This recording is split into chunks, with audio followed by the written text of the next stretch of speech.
ماں باپ کے ساتھ بھلائی تو اگر ان میں سے ایک یا دونوں تمہارے سامنے بڑھاپے کو پہنچ جائیں تو ان کو اف تک نہ کہنا اور نہ انہیں جھڑکنا،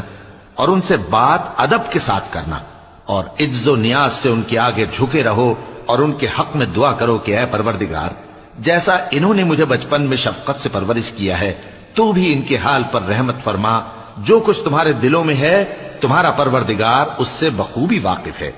اگر تم نیک ہوگے تو وہ رجوع لانے والوں کو بخش دینے والا ہے۔ اور رشتہ داروں اور محتاجوں اور مسافروں کو ان کا حق ادا کرو، اور فضول خرچی سے مال نہ اڑاؤ کہ فضول خرچی کرنے والے تو شیطان کے بھائی ہیں،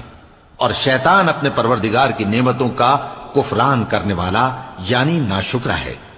اور اگر تم اپنے پروردگار کی رحمت یعنی فراخ دستی کے انتظار میں جس کی تمہیں امید ہو ان مستحقین کی طرف توجہ نہ کر سکو تو ان سے نرمی سے بات کہہ دیا کرو،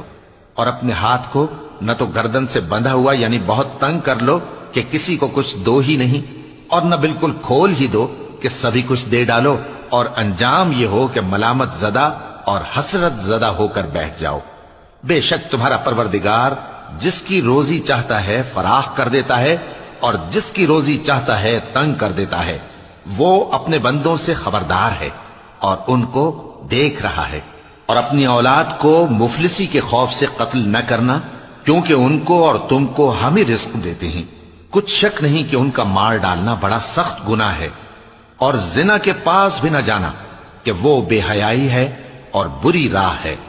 اور جس جاندار کا مارنا اللہ نے حرام کیا ہے اسے قتل نہ کرنا مگر جائز طور پر یعنی بفتوائے شریعت۔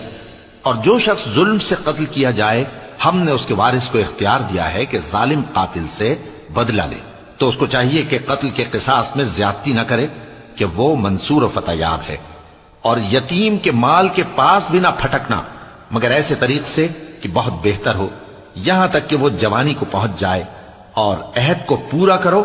کہ عہد کے بارے میں ضرور پرسش ہوگی، اور جب کوئی چیز ناپ کر دینے لگو تو پیمانہ پورا بھرا کرو، اور جب تول کر دو تو ترازو سیدھی رکھ کر تولا کرو، یہ بہت اچھی بات اور انجام کے لحاظ سے بھی بہت بہتر ہے۔ اور اے بندے،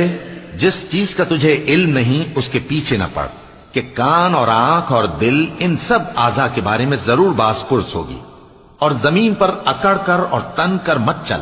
کہ تو زمین کو پھاڑ تو نہیں ڈالے گا اور نہ لمبا ہو کر پہاڑوں کی چوٹی تک پہنچ جائے گا۔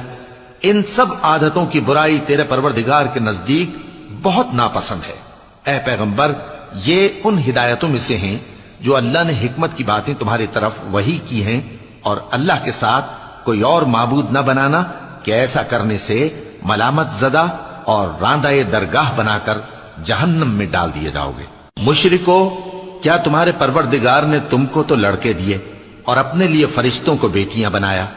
کچھ شک نہیں کہ یہ تم بڑی نامعقول بات کہتے ہو،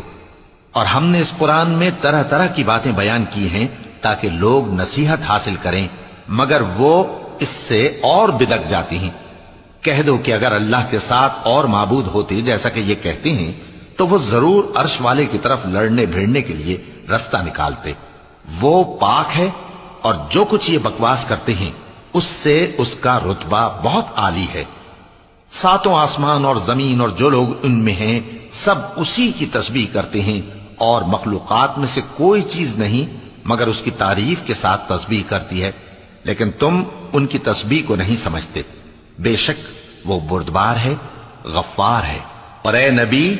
جب تم قرآن پڑھا کرتے ہو تو ہم تم میں اور ان لوگوں میں جو آخرت پر ایمان نہیں رکھتے چھپا ہوا پردہ یعنی حجاب ڈال دیتے ہیں، اور ان کے دلوں پر بھی پردے ڈال دیتے ہیں کہ اسے سمجھ نہ سکیں، اور ان کے کانوں میں ثقل پیدا کر دیتے ہیں۔